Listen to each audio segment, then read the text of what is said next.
Mobile phone સૌથી વધારે વેચાઈ રહ્યા છે। પરિણામે અન્ય પેઢીઓ કરતાં પણ તે વધારે નફો કમાવાની ક્ષમતા ધરાવે છે। પરિણામે શું કહેવામાં આવે છે તો કે અધિક નફો કમાય છે।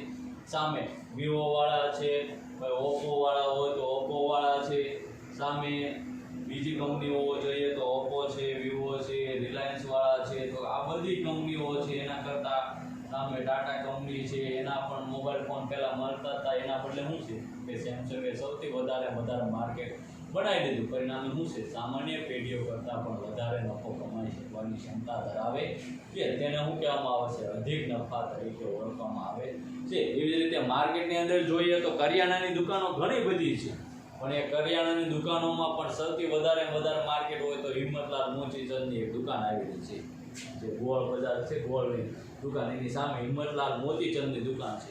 સૌથી વધારે માર્કેટ એમનું હોય છે। શું કામ કે ગ્રાહક વર્ગ વધારે ધરાવે છે, જૂની પેઢી છે, વર્ષોથી કામ કરે છે, પરિણામે એનો પણ ગ્રાહક વર્ગ કેવો છે સ્થિર ગ્રાહક વર્ગ છે, વધારે ગ્રાહક વર્ગ છે। પરિણામે તે પણ શું કરે છે સામાન્ય પેઢીઓ કરતાં પણ વધારે નફો કમાવાની ક્ષમતા ધરાવે છે, જેને શું કહેવામાં આવે છે અધિક નફા તરીકે ઓળખવામાં આવે છે।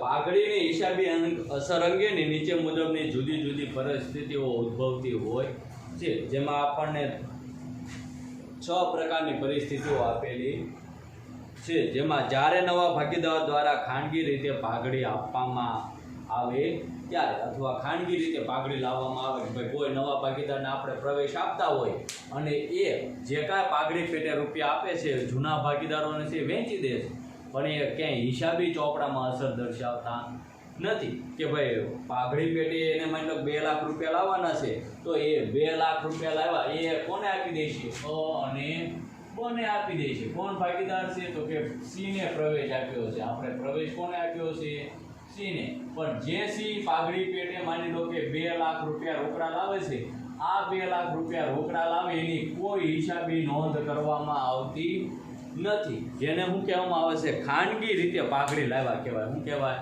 ખાનગી રીતે, એની કોઈ હિસાબી અસર આપવામાં આવશે નહીં। પાઘડી પેટે 2 લાખ રૂપિયા રોકડા લાવે છે પણ એ કોને આપી દેશે અને બને સીધા આપી દેશે, કોને આપી દેશે અને બને કેટલા આપી દેશે તો કે જે પ્રમાણે માગ્યા હોય તે પ્રમાણે અથવા સરખા હિસ્સે આપશે, કેટલા આપશે સરખા હિસ્સે, બને પણ 1 લાખ રૂપિયા આપી દેશે પણ એની કોઈ હિસાબી નોંધ કરવામાં આવતી નથી, એટલે કે હિસાબો નથી લખાતા। હું નથી લખાતા હિસાબી નોંધ થશે નહીં। ક્યારે ન થાય તો કે જ્યારે ખાનગી રીતે પાઘડી લાવવામાં આવતી હોય ત્યારે અથવા ગુપ્ત અનામત ઊભું કરતા હોઈએ ત્યારે પણ શું હોય છે કે એની કોઈ હિસાબી નોંધ કરવામાં આવતી હોતી નથી।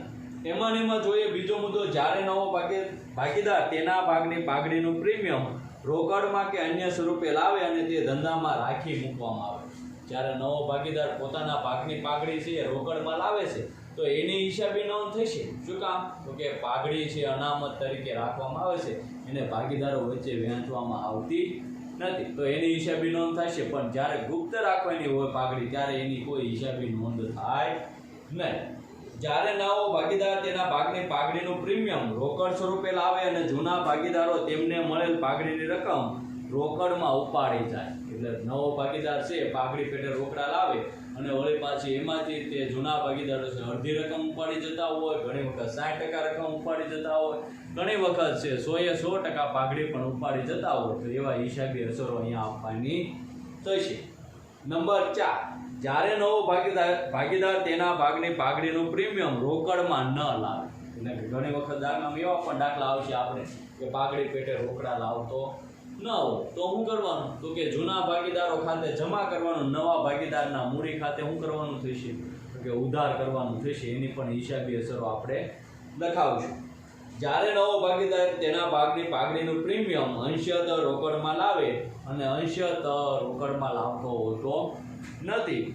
અને જ્યારે પાઘડીનું મૂલ્યાંકન ભાગીદારોની મૂડી પરથી કરવામાં આવે ત્યારે, એટલે કે ગુપ્ત પાઘડી રાખવામાં આવે, જેની કોઈ હિસાબી નોંધ કરવામાં આવતી હોતી નથી. એમાં પહેલો ટોપિક છે, જ્યારે નવા ભાગીદાર દ્વારા ખાનગી રીતે પાઘડી લાવવામાં આવે ત્યારે તેની કોઈ હિસાબી નોંધ થશે નહીં. હમણાં કીધું એમ જ તે, જ્યારે નવો ભાગીદાર પાઘડી પેટે ગુપ્ત રીતે પાઘડી લાવતો હોય ત્યારે તેની કોઈ હિસાબી અસર આપવામાં આવે નહીં. 2 લાખ લાવ્યો એ કોને ખબર હોય? ખાલી અ, બ અને સી, એટલે કે કને, અ, બ અને કને 3ને જ ખબર હોય, બાકી સિવાય કોઈને ખબર હોય નહીં. પણ જ્યારે હિસાબી નોંધ લખતા હોય ત્યારે 2 લાખની પણ ક્યાંય નોંધ કરવામાં આવતી હોતી નથી. જ્યારે પાઘડી ગુપ્ત રીતે લાવતા હોય અથવા પાઘડીની કોઈ હિસાબી અસર આપવાની ન હોય ત્યારે આ પ્રકારે પાઘડી લાવે એની કોઈ હિસાબી નોંધ થશે નહીં.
ખાસ બહુ અગત્યની વસ્તુ કે દાખલાના અંદર આ વસ્તુ આવડી જાય આપણને તો દાખલા પ્રવેશના દાખલા આવડી જાય એમ સમજી લેવા. કારણ કે સૌથી અગત્યની બાબત છે કે હવાલાની અંદર આ વસ્તુ ફરજિયાત, આ એક જ હવાલો છે એ આપણને ફરજિયાત આવડવો જોઈએ.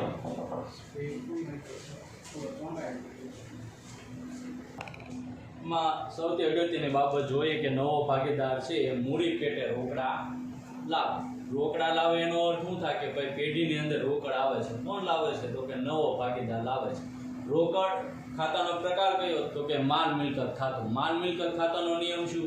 તો કે આવે તો ઉધાર અને જાય તો જમા. કોણ લાવે છે? તો કે નવો ભાગીદાર છે લાવે છે. પરિણામે નવો ભાગીદાર લાવતો હોય તો નવો ભાગીદાર છે શું છે? આપણને લાભ આપનાર. પરિણામે લાભ આપનારના મૂડી ખાતે શું કરવું પડે? જમા. પરિણામે પહેલી આમનોંધ કે જ્યારે નવો ભાગીદાર મૂડી પેટે રોકડ લાવે ત્યારે આ દરેક પ્રવેશના દાખલાની અંદર પહેલો હવાલો આવડો આ જ પડ્યો હોય છે. હું કે નવો ભાગીદાર મૂડી પેટે 2 લાખ રૂપિયા રોકડા લાવે છે અને પોતાની પાઘડી પેટે 50,000 રૂપિયા રોકડા લાવે છે. આ હવાલો હશે જ તે. અથવા મૂડી પેટે રોકડા લાવે છે ને પાઘડી પેટે રોકડા નહીં લાવતો એવો હવાલો હશે. અથવા એમ કીધું હોય છે કે ભાઈ રોકડ લાવે છે એની જગ્યાએ શું લાવે છે? મિલકત લાવે છે. શું લાવે છે? મિલકત.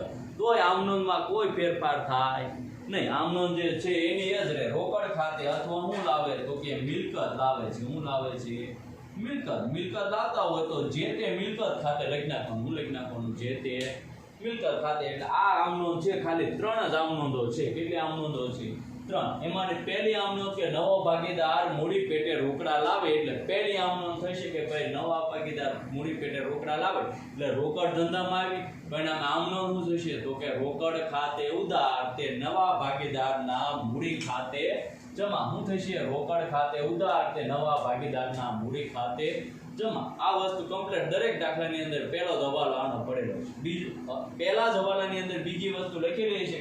નવો ભાગીદાર પાઘડી પેટે રોકડા લાવતો હોય ત્યારે રોકડા લાવે એટલે આમનું શું થાય? તો કે હતી એની તે રોકડ ખાતે ઉધાર રોકડ આવે છે. પણ અહીંયા શેના પેટે લાવે છે? તો કે પાઘડી પેટે લાવે છે. પરિણામે પાઘડી પેટે લાવતો હોય તો શું લખાય? પાઘડી પ્રીમિયમ ખાતે જમા. આ પાઘડી છે મળે છે કોને ખરેખર? તો કે જે જૂના ભાગીદારો છે એને. હમણાં જેમ દાખલો આપણે પહેલા હમણાં ઉદાહરણ મેં લઈને શીખવાડ્યું હતું કે ભાઈ પાઘડી કોને કહેવાય? તો કે જ્યારે ધંધો જૂનો હોય. શું હોય? ધંધો જૂનો. હમણાં ઉદાહરણ લઈને શીખવાડ્યું હતું ભાઈ 20 વર્ષ જૂનો ધંધો છે. હવે એમાં 2 ભાગીદાર હતા ને અત્યારે કોઈ નવા ભાગીદારને દાખલ કરીએ તો નવો ભાગીદાર આવે ને સીધો એને કાંઈ ભાગ મળી જાય નહીં. પણ ઓલા 2 ભાગીદાર શું કહે છે? ભાઈ અમે આની અંદર 20 વર્ષનો ભોગ આપ્યો છે એ બદલ અમે જે કાંઈ ભોગ આપ્યો છે એ બદલ તું અમને કાંઈક રૂપિયા આ જે કાંઈ વધારાના રૂપિયા આપે એને શું કહેવાય? પાઘડી કહેવાય. હું 20 વર્ષ પહેલાના ગ્રાહક વર્ગ કેટલો ઊભો થઈ ગયો હોય ત્યારે. પરિણામે જે વધારાના રૂપિયા લાવે છે એને શું કહેવામાં આવે છે? પાઘડી કહેવામાં આવે છે. પરિણામે પહેલી આમનોંધ એની અંદર 2 આમનોંધ લખવાના આવશે. જો પહેલી તો આવ અલગ જ છે કે ભાઈ રોકડ ખાતે ઉધાર તે નવા ભાગીદારના મૂડી ખાતે જમા. નવો ભાગીદાર પાઘડી પેટે રોકડા લાવે એટલે 2 આમનોંધ થાય A અને B. કઈ આમનોંધ થાય? A અને B.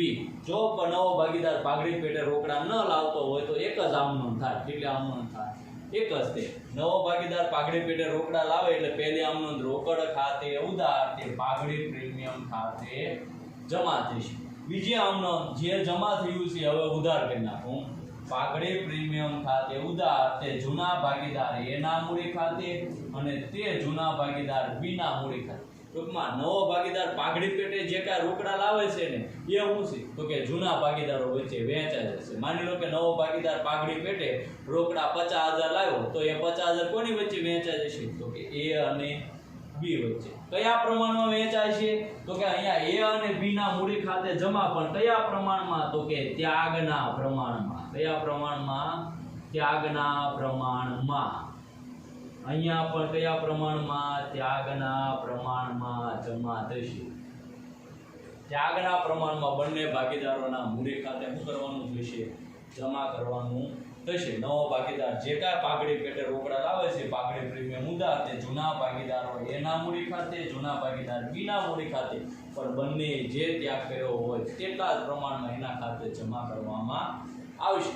જ્યારે નવો ભાગીદાર છે પાઘડી પેટે રોકડા ન લાવતો હોય તો શું કરવામાં આવે? તો કે નવો ભાગીદાર છે એને શું થયું? તો કે લાભ થયો. પરિણામે લાભ લેનારના મૂડી ખાતે શું થશે? ઉધાર. નવા ભાગીદારના મૂડી ખાતે ઉધાર કયા પ્રમાણમાં? લાભના પ્રમાણ. જ્યારે જૂના ભાગીદાર એના મૂડી ખાતે અને બીના મૂડી ખાતે કયા પ્રમાણમાં? ત્યાગના પ્રમાણમાં જમા થઈ છે. કયા પ્રમાણમાં જમા થઈ છે? ત્યાગના પ્રમાણ. જો બોલો.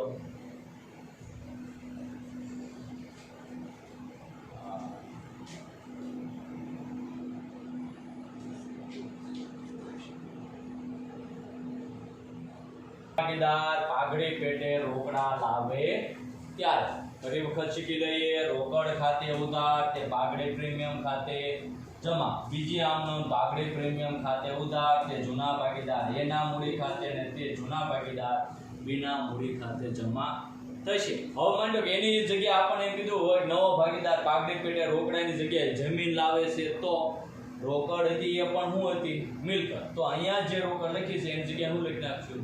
જમીન ખાતે ઉધાર તે પાઘડી પ્રીમિયમ ખાતે જમા. એમાં બીજી આમ નોંધ આવે ને કે ભાઈ જૂના ભાગીદારોને કશું મળે નહીં, કે પાઘડી પેટે જ આવે છે એટલે શું થઈ છે? કેટલા રૂપિયા પાઘડી ધંધામાં રહેશે. ખાસ લખી રાખજો. સૌથી અગત્યના પોઈન્ટ કે દાખલાની અંદર દરેક પ્રવેશનો દાખલો, જેટલા પ્રવેશના દાખલા છે એની અંદર આ ત્રણ આમનો પહેલી, બીજી અને ત્રીજી આ ત્રણ આમનો ફરજિયાત આવવાની છે. ઉપરની પહેલી, આ બીજી તો આવશે તે. આ ન હોય તો એના હાથમાં આવડી આમ આવે, પણ એ સિવાય કોઈ વસ્તુ છે નહીં કે ભાઈ આ હવાલો મેન વસ્તુ આપણને આવડી જવો જોઈએ. પણ એના માટે શું છે તો કે સૌથી પહેલી વસ્તુ છે કે ત્યાગ આવડવો જોઈએ. શું આવડવું જોઈએ? ભાઈ ત્યાગનું પ્રમાણ પહેલા ગોતી લેવાનું, ત્યારબાદ દાખલો ગણવાની હંમેશા શરૂઆત કરી. સાથે સાથે લખતા જજો અને સાથે લખાઈ જાય એટલે આ વસ્તુ ખાસ નોટ કરી રાખજો. દરેક પ્રવેશના દાખલાની અંદર આ વસ્તુ ફરજિયાત આવશે જ તે.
ઉદાહરણ નંબર 10 જોઈએ કે આના અને અમીના એક પેઢીના 3/2 ના પ્રમાણમાં નફો નુકસાન વહેંચતા ભાગીદારો છે. ભાગીદાર આના જેમ અમીના ભાગનું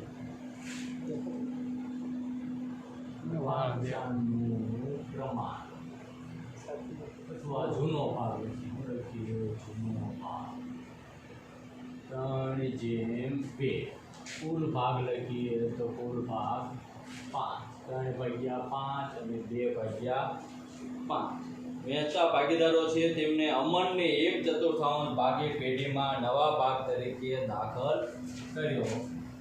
અમનનો પ્રવેશ કેટલા ભાગે તો કે 1/4 ભાગે 1/4 ભાગે અમનને પ્રવેશ આપે તે. અમનના પ્રવેશ વખતે ભાગડીનું મૂલ્યાંકન 1,20,000 નક્કી કરવામાં આવ્યું. નવી પાઘડી 1,20,000 રૂપિયા અને અમન મૂડી તરીકે 50,000 રૂપિયા રોકડા લાવશે. અમન મૂડી તરીકે 50,000 રોકડા લાવશે.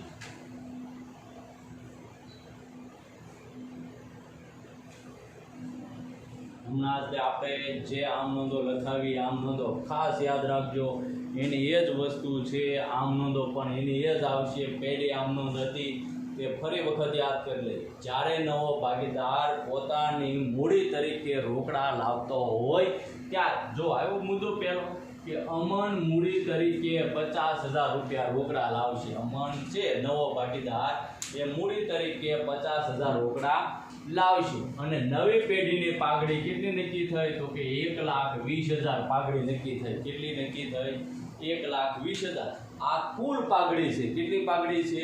કુલ પાઘડી. પણ આપણે તો કોના ભાગની પાઘડી જોઈએ છે? અમન ભાગીદાર નવો આવે છે તો અમન જ ભાગ કાઢવાનો હોય એટલે અમનના ભાગની પાઘડી જોઈએ. કોના ભાગની પાઘડી? એટલે અમનના ભાગની પાઘડી. અમનના ભાગની પાઘડી બરાબર. અમનનો ભાગ કેટલો હતો તો કે 1/4 એટલે 1,20,000 ગુણ્યા 1/4. 4 તેરીને 12 એટલે 30,000 રૂપિયા થશે. કેટલી થશે? 30,000 રૂપિયા અમન પાઘડી પેટે રોકડા લાવશે. નવી પાઘડીની કિંમત 1,20,000 મૂડી તરીકે કરવામાં આવ્યું. પાઘડીની રકમ પણ રોકડમાં લાવશે. પાઘડી અંગેની જરૂરી હિસાબી નોંધ લખો. હવે જો ફરી વખત આપણે યાદ કરાવી દઈએ. ફરી વખત એના યાદ આવવું જોઈએ. પહેલો મુદ્દો લખાયો તો ભાઈ નવો ભાગીદાર મૂડી પેટે રોકડા લાવે એટલે પહેલી આમ નોંધ મેં લખાવી હતી રોકડ ખાતે ઉધાર કે નવા ભાગીદારના મૂડી ખાતે જમા. બીજી આમ નોંધની અંદર આપણે બે વિભાગ પાડ્યા હતા એ અને બી. પહેલી આમ નોંધ લખી હતી રોકડ ખાતે ઉધાર તે પાઘડી પ્રીમિયમ ખાતે જમા.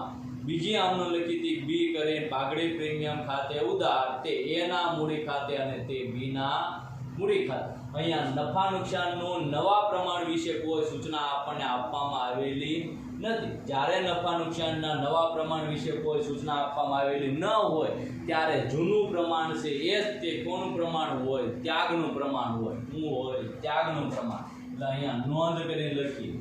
નોંધ કરીને લખીએ તો નવા પ્રમાણ વિશે નફા નુકસાનના નવા પ્રમાણ વિશે કોઈ સૂચન ન હોવાથી જૂનું પ્રમાણ છે. જૂનું પ્રમાણ એ તે ત્યાગનું પ્રમાણ ગણાશે. ત્યાગનું પ્રમાણ હશે. ફરી વખત રિપીટ કરી લે. પહેલી આમનો નવો ભાગીદાર પાઘડી પેટે મૂડી પેટે રોકડા લાવે ત્યારે અમન મૂડી પેટે કેટલા રોકડા લાવે છે તો કે 50,000 રૂપિયા રોકડા લાવે છે. એટલે પહેલી આમ નોંધ થશે કે ભાઈ રોકડ ખાતે ઉધાર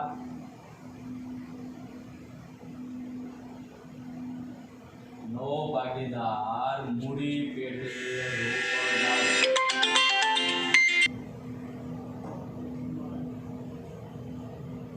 પહેલી આમ નોંધ રોકડ ખાતે ઉધાર તે અમનના મૂડી ખાતે જમા.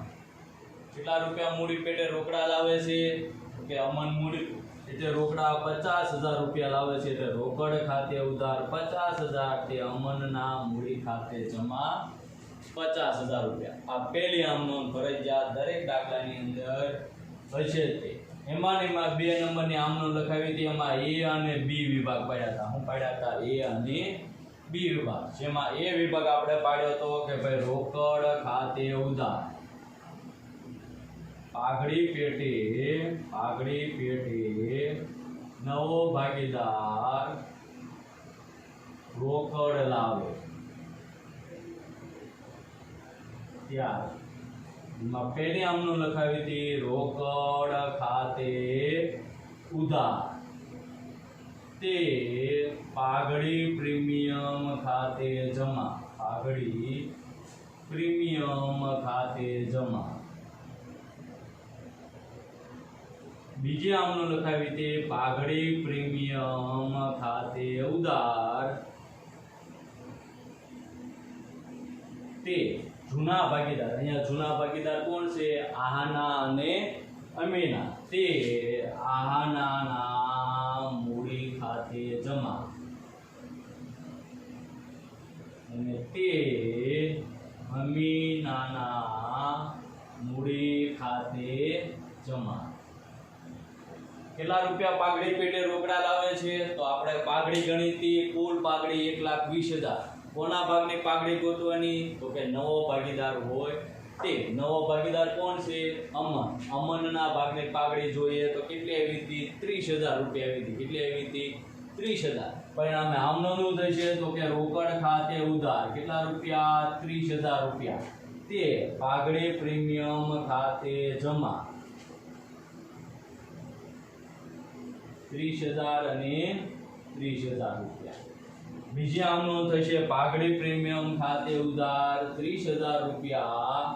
તે આનાના મૂડી ખાતે જમા. તે અમીનના મૂડી ખાતે જમા. પણ કયા પ્રમાણમાં જમા કરશું? તો કે 3:2 ના પ્રમાણમાં. એટલે 30,000 ગુણ્યા 3/5 કરો.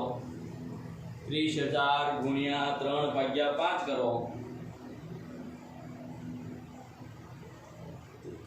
30,000 ગુણ્યા 3/5 બરાબર કેટલા આવશે? 18,000 રૂપિયા. એવી જ રીતે 30,000 ગુણ્યા 2/5 કરો. 30,000 ગુણ્યા 2/5 કરો. 12,000 રૂપિયા આવશે. કેટલા આવશે? 12,000 રૂપિયા. આ વસ્તુ ખાસ આપણા માટે અગત્યની. ફરી વખત એની આમનો શીખવાડી દઈએ કે ભાઈ પહેલી આમનો ન આવે, નવો ભાગીદાર મૂડી પેટે રોકડા લાવે એટલે પહેલી આમનો થાય રોકડ ખાતે ઉધાર. તે નવા ભાગીદારના મૂડી ખાતે જમા. બીજી આમનોંધની અંદર બે આમનોંધો પડે. પહેલી આમનોંધ રોકડ ખાતે ઉધાર તે પાઘડી પ્રીમિયમ ખાતે જમા, અને એની નીચે બીજી આમનોંધ બી પ્રકાર પાડીને લખીએ તો પાઘડી પ્રીમિયમ ખાતે ઉધાર તે જૂના ભાગીદાર આહનાના મૂડી ખાતે અને તે અમીનના મૂડી ખાતે. પણ કયા પ્રમાણમાં જમા કરશું? તો કે ત્યાગના પ્રમાણમાં જમા થશે. પરિણામે પહેલી આમનોંધ રોકડ ખાતે ઉધાર કેટલા મૂડી પેટે રોકડા લાવે છે? 50,000. પરિણામે પહેલી આમનોંધ શું હોય? તો કે રોકડ ખાતે ઉધાર 50,000 રૂપિયા તે અમીનના મૂડી ખાતે જમા 50,000 રૂપિયા. બીજી આમનોંધ પાઘડી પેટે ભાગીદાર રોકડા લાવે કેટલા? તો કે પોતાના ભાગની પાઘડી જેટલી હોય ને એટલા જ તે. નવી પાઘડી ભલે 1,20,000 નક્કી કરી, પણ જે ભાગીદાર અમન છે એને કાંઈ 1,20,000 લાવવાના હોય ને. પોતાનો ભાગ કેટલો હતો? તો કે 1/4. પરિણામે 1,20,000 ગુણ્યા 1/4 કરો એટલે કેટલા આવશે? 30,000. પરિણામે એને 30,000 રૂપિયા રોકડા લાવવાના. પરિણામ આમનો શું થાય? તો કે રોકડ ખાતે ઉધાર તે અમનના મૂડી ખાતે જમા 30,000 રૂપિયા અને 30,000 રૂપિયા. બીજી આમનો શું આવે? તો કે પાઘડી પ્રીમિયમ ખાતે ઉધાર 30,000 તે આહનાના મૂડી ખાતે જમા અને તે અમીનના મૂડી ખાતે જમા. કયા પ્રમાણમાં જમા કરશું? તો કે ત્યાગના પ્રમાણમાં જમા કરવાના થશે. એટલે ત્યાગનું પ્રમાણ આપણી પાસે છે કેટલું? તો કે 3:2 ના પ્રમાણ.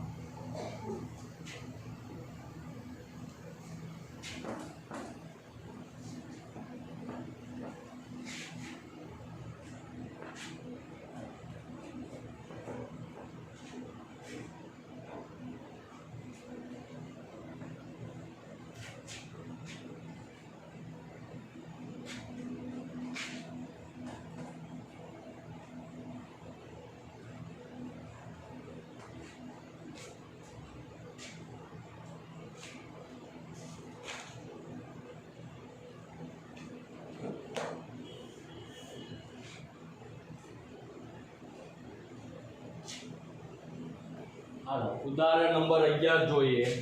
આયુષ અને આદિત્ય કોણ ભાગીદાર છે? આયુષ ને આદિત્ય. જૂનો ભાગ આપેલો છે આપણને 5:3. કેટલો આપ્યો છે? 5:3. આયુષ આદિત્ય અને નવા ભાગીદાર તરીકે પાર્થને દાખલ કરે છે. કોને દાખલ કરે છે? પાર્થને નવા ભાગીદાર તરીકે દાખલ કરે છે.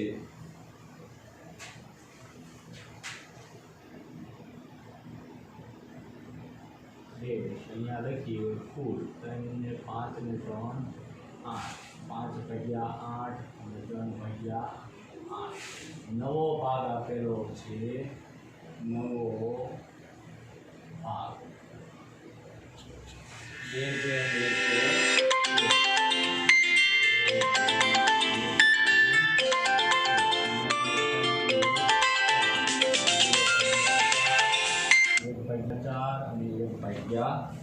4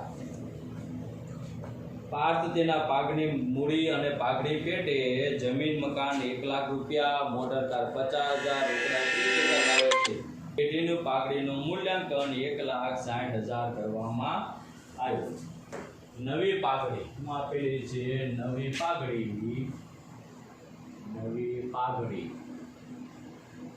1,60,000 રૂપિયા. કેટલી છે? 1,60,000.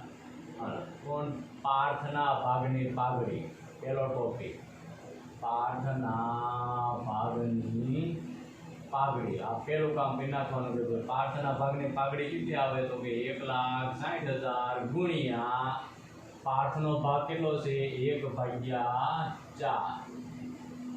1/4 કરો એટલે 40,000 રૂપિયા આવશે. કેટલા આવશે? 40,000 રૂપિયા પાર્થના ભાગની પાઘડી આવશે કે ભાઈ 40,000 રૂપિયા. એ સિવાય શું લાવે છે? તો કે જમીન મકાન લાવે. શું લાવે છે? જમીન મકાન 1 લાખ રૂપિયા. ત્યારબાદ બીજું શું લાવે છે? તો કે મોટર કાર 50,000 રૂપિયા. મોટર કાર 50,000 રૂપિયા. એ સિવાય શું લાવે છે? તો કે રોકડા લાવે છે 30,000 રૂપિયા. રોકડ 30,000 રૂપિયા. હવે અહીંયા આપણને શું આપ્યો છે? તો કે જૂનો ભાગ આપ્યો છે અને નવો ભાગ આપ્યો છે. સૌથી પહેલું કામ શું કરવાનું? તો કે ત્યાગનું પ્રમાણ ગોતી લેવાનું. અગાઉના દાખલાની અંદર શું હતું? તો કે નવા ભાગ વિશે કોઈ સૂચના ન હતી, પરિણામે ત્યાગનું પ્રમાણ આપણે ત્યાં ગોતવાની જરૂર હતી નહીં. જૂનો ભાગ છે તે શું ગણાતો? ત્યાગ. પણ અહીંયા આયુષનો ત્યાગ ગોતીએ. આયુષનો ત્યાગ બરાબર સૂત્ર શું? તો કે જૂનો ભાગ માઇનસ નવો ભાગ. જૂનો ભાગ માઇનસ નવો ભાગ. હાલો, આયુષનો જૂનો ભાગ કેટલો છે? તો કે 5/8 માઇનસ નવો ભાગ 2/4. 4 પંચુને 20, 8 દૂને 16, 8 ચોખ્ખું 32. 20 માંથી 16 જાય તો 4/32. આયુષ પછી કોણ છે? તો કે આદિત્ય. કોણ છે? આદિત્યનો ત્યાગ. આપણે ત્યાગ જ જરૂર છે. ત્યાગ બરાબર જૂનો ભાગ કેટલો છે? 3/8 માઇનસ નવો ભાગ કેટલો છે? 1/4. નવો ભાગ 1/4. 4 તેરી 12, 8 એકા 8, 8 ચોખ્ખું 32. 12 માંથી 8 જાય તો 4/32. બંનેનું કેવું આવ્યું? સરખું છે. 1/1. 4/4 આવ્યું પ્રમાણ. પરિણામે શું થશે? 1/1.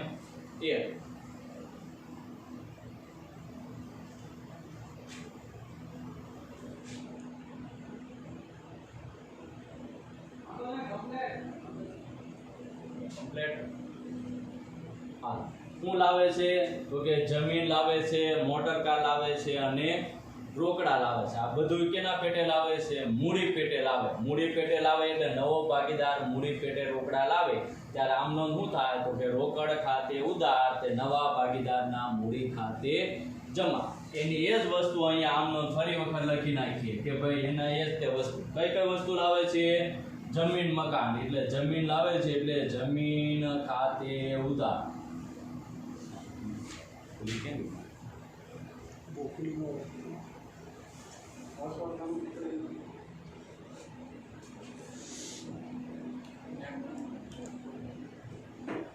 પેટે રોકડા લાવે. શું લાવે છે? જમીન મકાન લાવે છે, મોટર કાર અને રોકડ. 3 મિલકત છે. જમીન લાવે છે એટલે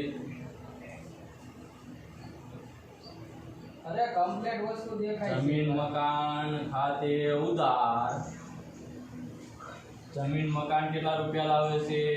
1 લાખ રૂપિયા. મોટર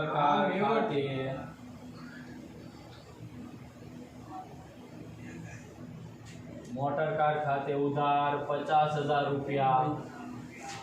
રોકડ લાવે છે એટલે રોકડ ખાતે ઉધાર 30,000 રૂપિયા આ બધું કોણ લાવે છે તો કે નવો ભાગીદાર કોણ છે પાર્થ લાવે છે એટલે તે પાર્થના મૂડી ખાતે જમા કેટલા લાવ્યા 1,50,000 અને 30,000 એટલે 1,80,000 રૂપિયા લાવે કેટલા લાવે છે 1,80,000 રૂપિયા રોકડા લાવે છે પણ જે કાંઈ રોકડા લાવે છે જમીન મકાન અને મોટર કાર એ 1,80,000 રૂપિયા એ પાર્થના મૂડી ખાતે 1,40,000 કેટલા લાવે છે 1,40,000 અને બાકીનું તો શું છે પાઘડી પ્રીમિયમ છે ને એટલે તે પાઘડી પ્રીમિયમ ખાતે જમા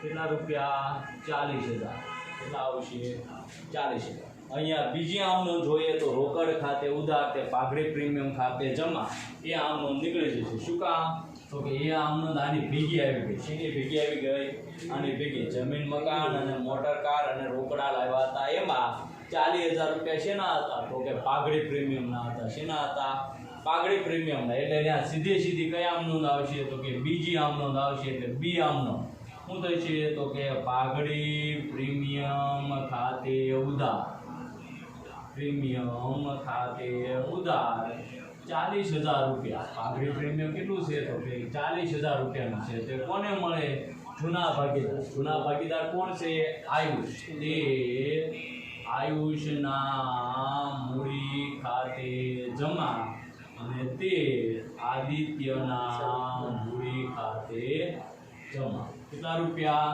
તો કે 20,000 રૂપિયા અને 20,000 રૂપિયા કે જૂના ભાગીદારોને જે કાંઈ પાઘડી પ્રીમિયમ છે એ કયા પ્રમાણમાં ત્યાગનું પ્રમાણ અહીંયા આપણે પહેલા શોધ્યું હતું કેટલું એવું તો 4/32 અને 4/32 એટલે 1:1 આવ્યું હતું કેટલું એવું હતું 1:1 એટલે સરખા હિસ્સે હતું કેવા હિસ્સે હતું સરખા હિસ્સે હતું એટલે 1:1